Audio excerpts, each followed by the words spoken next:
ramalan itu kan seperti kita melihat sisi cahaya ya, cahaya terang apapun cahaya gelap. Nah, bisa saja ramalan ala Rara itu bisa jitu, bisa juga meleset, karena kesempurnaan hanya milik Allah Tuhan Yang Maha Kuasa.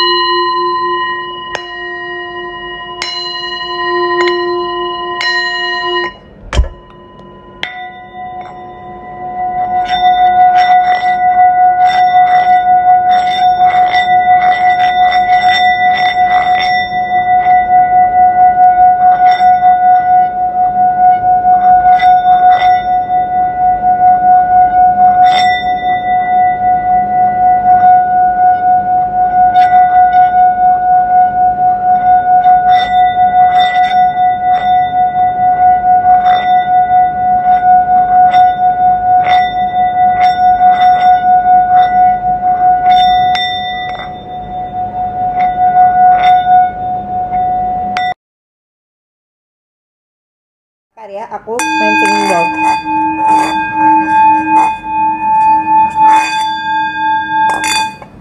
Nah, ramalan Pilpres itu sudah Rara bacakan sejak tahun lalu ya. Nah, aku sempat memprediksi bahwa yang akan dapat rekomendasi partai buat PDIP itu sosoknya adalah laki-laki. Nah, aku memprediksi bahwa semua capres itu ada 3 paslonnya itu laki-laki. Nah, aku sempat memprediksi bahwa Pak Ganjar yang akan dapat rekomendasi partai buat PDIP. Nah, itu sudah jitu ya, karena banyak sekali rumor yang memberitakan bahwa Mbak Puan yang akan mendapatkan rekomendasi partai, tapi ternyata Pak Ganjar. Nah, ramalan aku meleset.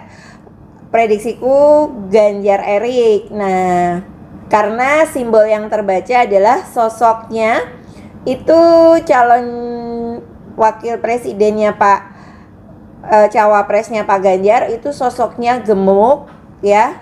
Bentuk tubuhnya itu seperti semar ya, tidak terlalu tinggi dan sudah ibarat kata sudah dewasa, sosok Pak Momong lah. Nah, ternyata meleset ya, bukan Pak Erik, karena bacaanku tuh putih tapi ternyata kulitnya hitam, dan benar sosoknya Pak Mahfud MD, yaitu sosoknya gemuk ya dan tidak terlalu tinggi. Nah, beliau juga sudah dewasa. Nah, ternyata benar. Nah, buat pasangan Pak Anies, aku prediksi itu akan maju sampai pendaftaran. Nah, banyak sekali yang menduga bahwa Pak Anies ini gagal ya, nggak sampai pendaftaran. Nah, ternyata atas izin Allah Tuhan Yang Maha Kuasa, ramalan aku jitu. Nah, waktu itu aku memprediksi bahwa Pak Anies itu elemen warna biru dan hijau. Ternyata elemennya lebih ke hijau, yaitu PKB. Pasangannya adalah Caimin. Nah, Caimin sendiri, Pak Muhaimin Iskandar itu pernah ketemu Rara saat 2018 di Buleleng. Jadi waktu itu persiapan untuk pertemuan ya, Kemenpora, ada juga PKB. Nah, waktu itu hujan. Nah, Rara yang membantu menjadi tim support doa. Nah, waktu itu sempat ditanya saya akan jadi capres. Waktu itu prediksinya tidak. Nah, waktu itu aku nggak mau buka tarot, tapi banyak yang bilang ayolah bukalah kayak gitu. Nah, waktu itu saya buka tarot. Apakah waktu itu Caimin bilang ramalin dong buat ini aja sih, kita sih percayanya sama Tuhan, tetapi ya seru juga kalau bisa buka tarot. Nah, waktu itu aku sempat buka tarot, apakah beliau akan jadi capres. Saya jawab waktu itu di Pilpres 2019 itu enggak. Nah, apakah akan jadi cawapres, di prediksinya buat Pilpres 2019 itu tidak. Nah, apakah Pilpres berikutnya itu akan jadi? Nah, aku bacakan iya bisa.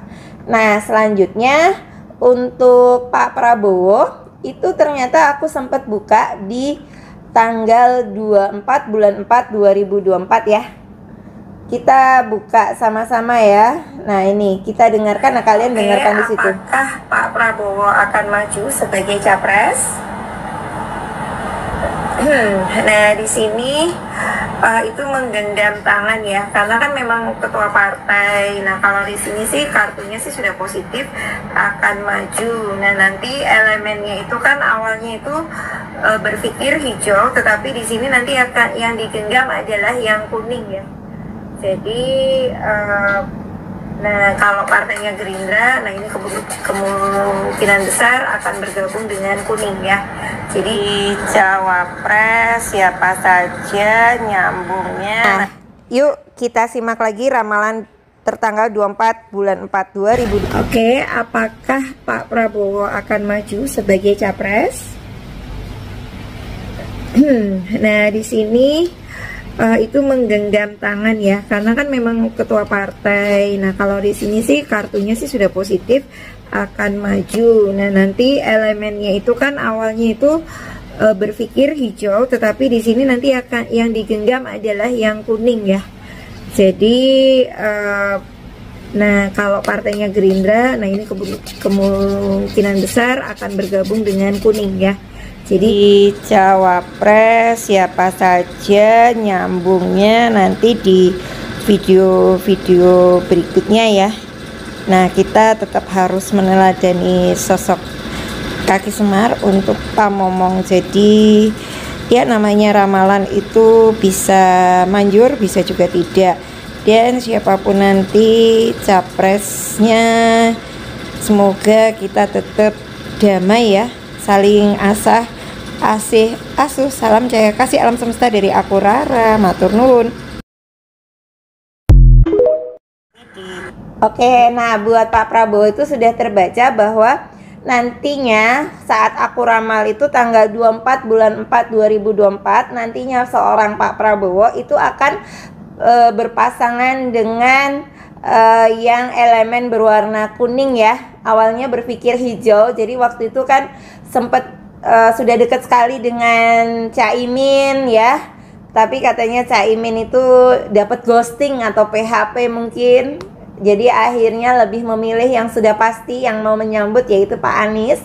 Nah akhirnya Pak Muhaimin Iskandar alias Caimin itu pergi menjauh karena sudah di ghosting oleh Pak Prabowo, mengundurkan diri, kemudian menjadi cawapresnya Pak Anies. Nah Pak Prabowo sendiri aku prediksi akan berpasangan dengan elemen yang berwarna kuning ya. Jadi waktu itu aku sempat salah memprediksi bahwa Pak Prabowo akan berpasangan dengan Pak Erick. Ternyata simbolnya ini adalah ini ya, buat Pak Erick Thohir itu, yaitu simbolnya di istana bergandengan tangan ya.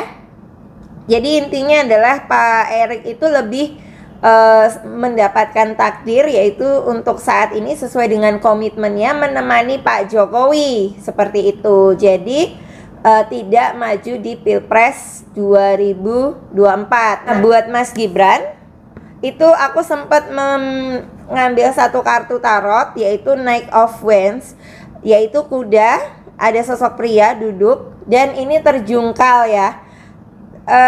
Sebenarnya ini simbol ya bacaannya ya. Bacaannya kalau bisa diamati sebentar ya, saya ambil. Nah, ini sih sebenarnya sosok pria yang duduk menunggangi kuda. Jadi dia itu kayak berpegangan kencang, walaupun sebenarnya terjungkal tetapi ini belum terjatuh. Hanya saja persepsiku saat itu simbolnya, gambarnya seseorang yang jatuh dari kuda, yaitu bisa saja gagal diumumkan menjadi cawapres nama Mas Gibran, tapi ternyata yang diumumkan adalah Prabowo Gibran. Karena aku sendiri meramal waktu itu tanggal 22 Oktober. Jadi aku sempat diingatkan oleh keluargaku, oleh nenek itu bilang kalau orang tuaku juga bilang itu kalau meramal di hari ulang tahun itu pamali, karena saat ulang tahun itu baiknya itu fokus untuk diri sendiri. Nah ini adalah saat Rara mengambil, saat aku ngambil sosok Mas Gibran itu ini ya, Knight of Swords. Jadi kesatria yang duduk, walaupun kudanya terjungkal dia tetap bisa memegang pecut atau memegang ini ya, kuda ya, tali kendali kuda.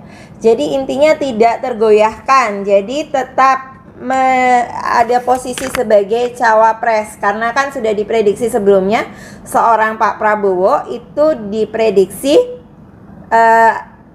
akan mendapatkan pasangan elemen partai warna kuning. Nah, sekarang kita baca lagi apakah keputusan MK itu akan berpengaruh dengan keputusan MKK. Jadi sidang kode etik MK apakah akan berpengaruh dengan pendaftaran cawapres Prabowo Gibran? Apakah mereka akan tetap maju? Jawabannya di sini mereka akan tetap maju ya. Jadi tidak berpengaruh. Jadi pasangan Prabowo Gibran masih tetap akan berlaga. Apakah pasangan Prabowo Gibran akan sampai saat debat Pilpres?